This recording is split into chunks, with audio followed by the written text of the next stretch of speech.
नमस्कार। जी हाँ, जो आपने थंबनेल पढ़ा वो बिल्कुल सही है। पाकिस्तान के अंदर चाइना ने अपनी सेना डिप्लॉय कर दी है। अब इसके इसकी जो कितनी मात्रा है, कितनी गंभीरता से की है, किस चीज़ की सुरक्षा के लिए की है, ये निश्चित रूप से हम जानेंगे।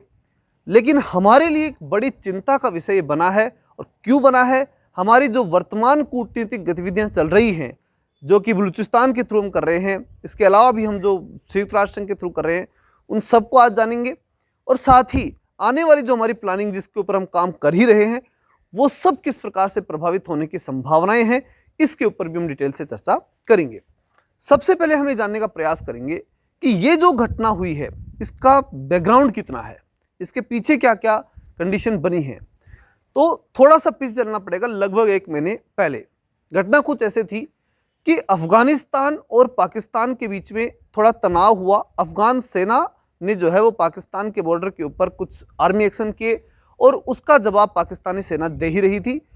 और इस दौर में इधर जो बलूचिस्तान का एरिया था, वहाँ जो विद्रोह हो रहा था, वो बिल्कुल लगभग शांत हो गया था।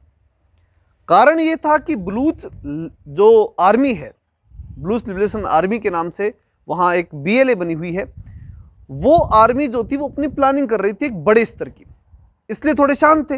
लेकिन पाकिस्तान इस गलतफहमी में था कि बलूच अब शांत हो गई, और ये सूचना जो है वो चीन को उसने भेज दी। और जब ये सूचना चीन के पास गई तो चीन का जो बड़ा प्रोजेक्ट जो CPEC था, उस CPEC के ऊपर चीन ने फिर से काम करना और सक्रियता के साथ काम करना शुरू कर दिया। अभी BLA जिसे हम बोलते हैं, बलूच लिबरेशन आर्मी, वो एक्टिव हो गई, क्योंकि उसने तो प्लानिंग कर ही रखी थी। उसको तो मालूम था कि कुछ ऐसा ही होगा। और उनका तो पूरा विरोध पाकिस्तान और चाइना के खिलाफ था ही। और भारत बलूच लोगों को मोरली सपोर्ट कर ही रहा है, ये बात हम सब जानते ही हैं। तो इस प्रकार का एक ग्राउंड बनता है कि पाकिस्तान थोड़ा निष्फिक्र होता है और वो अफगानिस्तान की तरफ ध्यान देता है। उधर बलूच अपनी एक विशेष प्लानिंग तैयार करते हैं, चाइना CPEC पे काम करना शुरू करता है। ये सारा घटनाक्रम जब चल रहा था तो उसी समय, यानी कुछ दिन पहले की बात है, ज़्यादा नहीं, 5-7 दिन पहले की बात है, संयुक्त राष्ट्र संघ के अंदर पाकिस्तान ने एक मुद्दा उठाया कि भारत जो है वो आर्टिकल 370 को हटा करके और जम्मू कश्मीर के ऊपर अत्याचार वो कर रहा है, या जम्मू कश्मीर को हड़पना चाहता है, जो कि आज़ाद कश्मीर है, ऐसी बातें वहाँ पे कर रहा था। इसका जवाब भारत ने शानदार तरीके से संयुक्त राष्ट्र संघ में दिया और उसने कहा कि आपने हमारी ज़मीन हड़प रखी है और वो POK है और हम जल्द ही उसे ले लेंगे, इसलिए इस मामले में चर्चा करना कोई मतलब है ही नहीं, इसे अंतर्राष्ट्रीय विषय बनाने की जरूरत ही नहीं है। हम जल्द ही POK को हमारे अंदर मिला लेंगे और इस पूरी समस्या को जड़ से समाप्त कर देंगे। और यही बात पिछले दिनों हमारे विदेश मंत्री S जयशंकर साहब ने भी अमेरिका के अंदर स्पष्ट कहा था कि पाकिस्तान जो जम्मू कश्मीर की समस्या का समाधान है वो एक है, और वो है कि POK भारत में मिलते ही सारी समस्या का समाधान हो जाएगा। अब ये सारा जब घटनाक्रम चारों तरफ चला, तब उस दौर के अंदर सब चीज़ें सामान्य अवस्था में एक बार आई। और वो सामान्य अवस्था क्या थी कि CPEC पे काम शुरू कर दिया चाइना ने, और चाइना के जब काम स्टार्ट हुआ तो ये निश्चिंत हो गया चाइना की कोई दिक्कत नहीं है। लेकिन इसी दौर में चूंकि जो BLA है, बलूचिस्तान लिबरेशन आर्मी, जो बलूचों की आर्मी थी, जो एक तरह से जो है क्रांतिकारियों का संगठन है, वहाँ के जो बलूच क्रांतिकारी उनका संगठन है, उसने जो है पाकिस्तान की ट्रेन हाईजैक कर ली और सैनिकों को बंदी बना लिया, और वहाँ के नागरिकों को कुछ बंदी बनाया और वहाँ एक तरह का आर्म्ड एक्शन कर दिया और कुछ सैनिकों को मारा। ये घटना हम सब ने देखी है, पूरी तरह से हमारे सामने आई थी। अब ये घटना जैसे ही हुई, पाकिस्तान चाइना टेंशन में आ गया। उसने कहा ये तो गड़बड़ है, हम तो इस बात के चक्कर में कि भाई बलूच शांत हो गए तो CPEC पे काम शुरू कर दो, क्योंकि CPEC का जो एरिया है वो एक तो POK में से निकलता है और एक आगे जाकर के बलूचिस्तान में से निकलता है। अब यहाँ एक छोटी सी जानकारी के रूप में जानना जरूरी है कि बलूच लोग इसका विरोध क्यों करते हैं।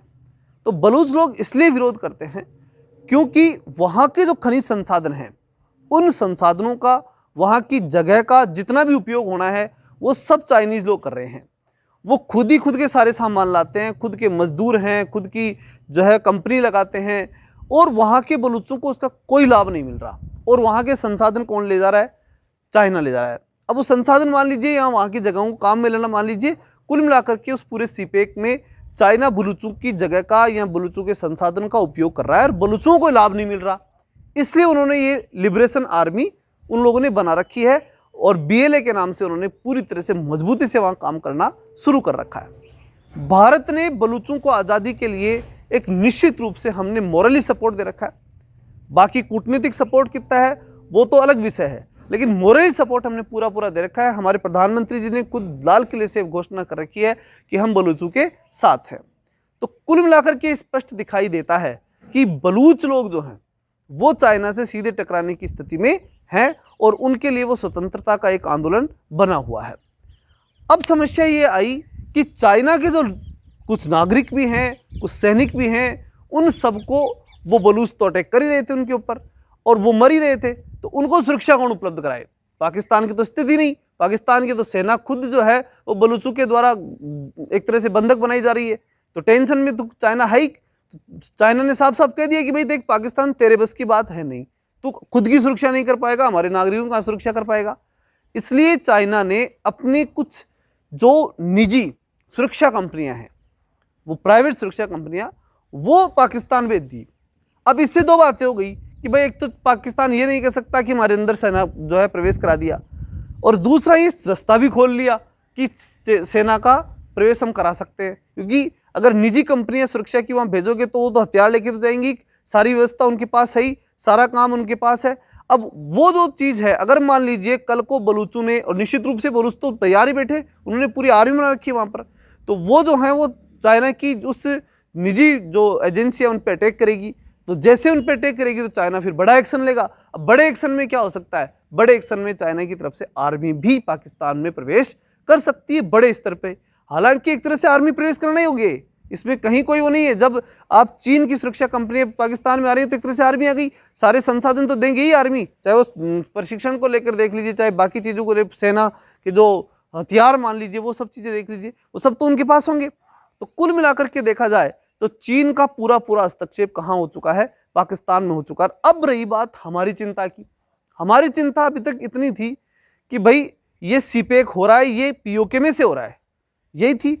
अब हमारी चिंता ये हो गई कि अगर इस प्रकार से सेना पाकिस्तान के अंदर प्रवेश कर गई चाइना की, तो हम जब भी कोई विरोध करेंगे या हम जब भी POK लेने का प्रयास करेंगे, तो उस कंडीशन के अंदर हमेशा चाइना पाकिस्तान हमें एकजुटी दिखाई देंगे, क्योंकि दोनों फ्रंट खुलेंगे फिर, क्योंकि वहां तो फिर सेना ही कौन सी है? चीन की सेना है, तो हमें तो लड़ना केवल पाकिस्तान की सेना थोड़ी है, फिर चीन से भी लड़ना पड़ेगा। तो इस प्रकार की कंडीशन हमारे सामने बनती जा रही है और ये हमारे लिए सबसे बड़ी चिंता का विषय बनता है। अब जो बात आती है कि हमारे पास रणनीतिक रूप से इस समस्या का समाधान क्या है, तो समाधान के स्तर की जब हम बात करते हैं तो भारत इसके अंदर एक ही तरीका ढूंढ रहा है, और वो ये कि हम सीधे टकराएंगे नहीं, न लड़ेंगे न कुछ और, इनकी स्थिति ऐसी कर देंगे कि ये खुद टूट जाएं। बलूच टूटने के लिए तैयार बैठे हैं। POK की आर्थिक स्थिति इतनी बुरी हो चुकी है कि वो खुद वहाँ की जनता जो है वो पाकिस्तान में रहना नहीं चाहती। खुद की पाकिस्तान की स्थिति इतनी बुरी है, बुरी बद से बदतर है, आर्थिक रूप से बहुत कमज़ोर स्थिति, कि वो अपने आप के अंदर जो है वो ये मान के चल रहे कि हम बर्बाद हो चुके। तो भारत की एक ही कूटनीति इस समय और पूरी रणनीतिक रूप से एक ही चीज़ पे ध्यान है कि पाकिस्तान को अंदर से इतना खोखला कर दो कि हमें उस पर अटैक करने की जरूरत नहीं पड़े, वो अपने आप ही सब कुछ टूट टाट के बिखर जाए और फिर उसके बाद में हमें आसानी से POK प्राप्त हो जाए। और खुद चीन भी इस बात पे विचार करे कि हमें इससे कोई बड़ा लाभ अब होने वाला नहीं है और वो भी अपने सीपेक प्रोजेक्ट को वहीं पे समाप्त कर दे। इस प्रकार की रणनीतिक विचार हमारा है और हम अब इसी पे काम कर रहे हैं। हमारे लिए सिर्फ चिंता का विषय ये है कि अगर हमें कुछ थोड़ा बहुत आर्मी अटैक करना पड़ा तो उस कंडीशन के अंदर चाइना और पाकिस्तान एक हो जाएंगे और इसलिए हमें कभी भी नहीं चाहते कि चाइना की सेना जो है वो POK अथवा बलूचिस्तान के क्षेत्र में घुसे।